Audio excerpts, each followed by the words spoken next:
Hello hi नमस्ते to everyone. मैं हूं अंजलि और आज हम जा रहे हैं बौरो माँ के दर्शन करने, जो कि है नेहट्टी में।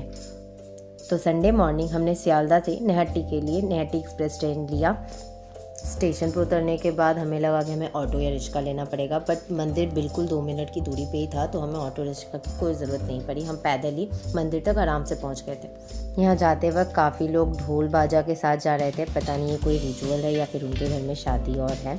यहाँ रास्ते के साइड में ही प्रसाद की दुकान और लगे रहते हैं, वहीं से हमने अपना प्रसाद डाला लिया और जूते भी वही लोग जमा कर रहे थे, तो हमने अपना सब शूज़ वगैरह उनके पास ही जमा करके आगे निकल पड़े।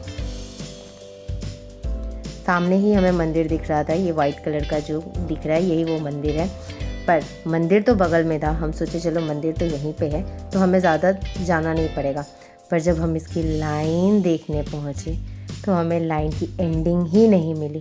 हम चले जा रहे हैं बट एंडिंग का कुछ पता नहीं।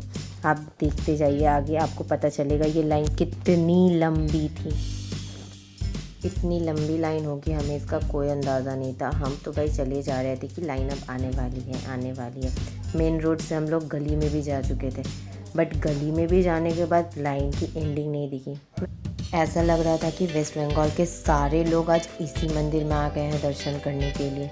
लाइन देखकर तो मुझे डर ही लग रहा था कि आज दर्शन मिलेंगे भी या नहीं, या फिर कल हो जाएगी। वैसे भी बौरो माँ के यहाँ लाइन लगना तो बनता ही है। लोग कहते हैं बौरो माँ से लोग जो मांगते हैं उन्हें वो मिलता है। इतनी बातें हो गई पर लाइन की एंडिंग अभी तक नहीं है, और अभी देखते जाइए एंडिंग इतनी जल्दी आएगी भी नहीं। मैं उस टाइम सोच रही थी कि मंदिर आने के लिए ऑटो और रिक्शा तो हमने लिया नहीं, लाइन एंडिंग के लिए हमें ऑटो और रिक्शा ले ही लेना चाहिए था, ताकि हमें एंडिंग तो मिल जाती जल्दी। तो जब तक लाइन की एंडिंग आती है तब तक मंदिर के बारे में कुछ बातें कर लेते हैं। बौरो माँ का मंदिर बहुत ही फेमस तीर्थ स्थल है, जो कि देवी काली माँ को समर्पित है। इस मंदिर की खासियत देवी काली की 22 फुट की प्रतिमा का है, जिन्हें ही बौरो माँ कहा जाता है। कहते हैं इस प्रतिमा को हर साल 12 किलोग्राम सोना और 200 किलोग्राम चांदी से सजाया जाता है हर साल। बौरो माँ का मंदिर सिर्फ अपने 22 फुट की ऊंची प्रतिमा की वजह से ही फेमस नहीं है। यहाँ पे ये पशु की बलि भी नहीं दी जाती है। इस मंदिर की खासियत ये भी एक है कि काली माँ का मंदिर होते हुए भी यहाँ किसी तरह की कोई बलि नहीं दी जाती। हम भी यहाँ पे पहली बार ही गए थे, बट इतनी लंबी लाइन, फाइनली हमें लाइन की एंडिंग तो मिली, और हमें लाइन में लगते ही हमारे पीछे भी इतनी लंबी लाइन लग चुकी थी। हम लाइन में लग तो चुके थे पर काफ़ी धूप था। 1 घंटे बाद मम्मी पापा को लाइन में छोड़कर हम लोग गंगा घाट का दर्शन करने चले गए थे, गंगा जी के पास। 12:26 से हम लोग लाइन में लगे थे और 2 बज चुके थे। फिर जब हम गंगा जी के पास आए तो पानी जब पैरों पे पड़े, पैरों के दर्द आधे कम गए।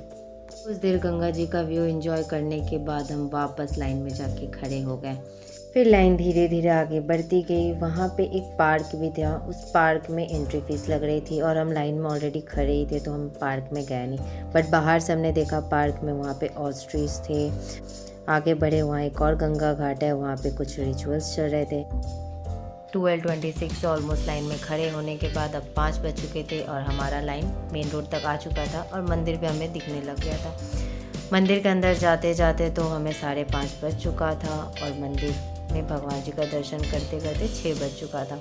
तो 12 बजे जो लाइन में लगे, हम 6 बजे हमें भगवान जी दिखे, और 6:30 तक हम लोग पूजा वगैरह करके वहाँ से निकले। लाइन काफ़ी बड़ा था, पर हाँ, इस मंदिर में ऐसा नहीं कि आपको अंदर जाने के बाद ढकेल के निकाला जा रहा है, ऐसा कुछ नहीं था। वहाँ पे आराम से खड़े होकर पंडित जी आपका नाम वगैरह गोत्र और पूछ के पूजा कर रहे थे, तो पूजा सही से हुई। इतने टाइम से मैं बौरो माँ का सिर्फ नाम सुन रही थी, फाइनली आज उन्हें देख भी लिया। सूरज के साथ लाइन में लगे थे और चंदा मामा के साथ लाइन से निकले। सुबह से भूखे प्यासे थे। लाइन से निकलने के बाद सबसे पहले याद आया तो सिर्फ खाने का, कि कुछ अब अच्छा सा खाने को मिल जाए, बट मंदिर से आगे जाने के बाद दूर तक मुझे कुछ भी खाना नहीं दिख रहा था। खाने को तो कुछ भी नहीं दिख रहा था, बट कपड़े स्वेटर्स अच्छे दिख रहे थे। मन तो कर रहा था शॉपिंग कर लूँ, पर भूख काफ़ी तेज़ लगी थी, इसलिए दुकान को अवॉइड करके मैं कुछ नाश्ता या कुछ खाने का दुकान ढूंढ रही थी, कोई कुछ भी समोसा या फिर कचौड़ी कुछ भी खाने को मिल जाए, जो कि मिल नहीं रहा था। स्टेशन के पास आने पर हमें खाना मिल गया, खाना खा के हम घर आ गए। Thanks for watching.